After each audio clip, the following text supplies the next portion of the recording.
এদিকে আসো। আজ আবার মারবেন টারবেন না? না না এদিকে আসো। হেনে হেনে হেনে এ কি করিস?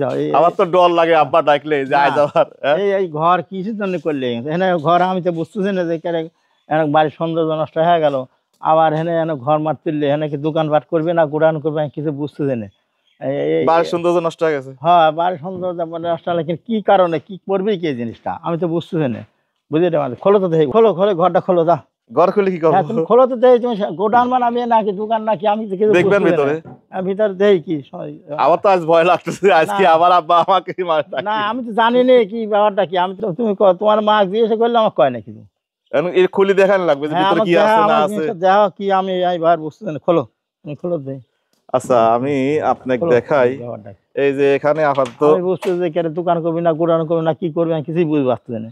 তাই এই দেখেন এটা পাল্লা, এই দেখেন এটা পাল্লা আর এটা আরেক পাল্লা। এই দেখেন এটা পাল্লা এই ভাবে। তো বৃষ্টির সময় আমরা হোন্ডা রাখছি, তারপর আপনার সাইকেল, আপনার নাতির সাইকেল, আবার আপনার একটা হোন্ডা আছে, আপনার হোন্ডাও এখন রাখা যাবে। এখন ঘরে তুলবো না, এখন মানে ঘরে তুললে তো আমার বাড়ির সবার কাছে গালাগালি শোনা লাগে। মানে আমার বাড়ি আলিও রাগারাগি করে যে এখন বৃষ্টির সময় হোন্ডা ঘরের মধ্যে উঠাচ্ছে আর ড্রয়িং রুমের মধ্যে কাদা হয়ে যাচ্ছে, এই একটা বিষয়। তো আপাতত আমি এই জায়গায় রাখছি। এখন ঘটনা হচ্ছে কেউ কেউ ঘোড়া আগে কেনে আবার চাবুক পরে কেনে, আবার কেউ কেউ ঘোড়া চাবুক দুটা একসঙ্গে কেনে। আমার মাথার মধ্যে একটা চিন্তা আছে, কোনোদিন যদি আল্লাহ তৌফিক দেয় তো আব্বা মা বেঁচে থাকতে থাকতে যদি একটা গাড়ি কিনতে পারি, তো ওই চিন্তা ভাবনা নিয়ে এই ঘরটা করা। এখনো ঘরের কাজ বাকি রয়েছে, দেখছেন যে নিচে ফ্লোর করা লাগবে, ঢালাই করা লাগবে। তো এই জন্য ঘরটা করলাম। আর বৃষ্টির সিজন যেহেতু আমার মোটরসাইকেল গুলো যেন এখানে রাখতে পারি। এখন এই ঘরটা নিয়ে অনেকেই অনেক রকমের মন্তব্য, কেউ কয় এটা গোডাউন করবে কিনা, কেউ কয় এটা দোকান করিসাও নাকি, কেউ কয় যে বাড়ির সৌন্দর্য নষ্ট হয়ে গেল, সেটা এখন আব্বাও বলতেছে। তা আমি তো আজকে ভয় পাইছি যে আব্বা কি আবার সেই আগের মতো কি লাঠি দিয়ে যেভাবে লাঠি দিয়ে আসতেছে আমি তো ডরাইছি। মা বাবার দোয়া থাকলে কিন্তু পৃথিবী সব জয় করা যায়। তো আপনাদের দোয়া নিয়েই আমি সামনের দিকে আগাচ্ছি ইনশাল্লাহ। ভালো কাজ করার চেষ্টা করছি, সামনের দিকে ভালো কিছু করার চেষ্টা করতেছি। তো আমার জন্য দোয়া করবেন, একটা গাড়ি যেন কিনতে পারি, যেটা আপনাদের জন্য আমি উঠাতে পারি। গাড়ি কিনবে চিন্তা আছে আর তোমার দোয়া করি।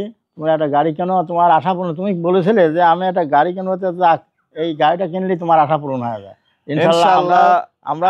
আমার চিন্তা যে আপনাদের, আমার আব্বা মাকে আমি গাড়ি কিনাবো যেভাবেই হোক, খুব চেষ্টায় আছি।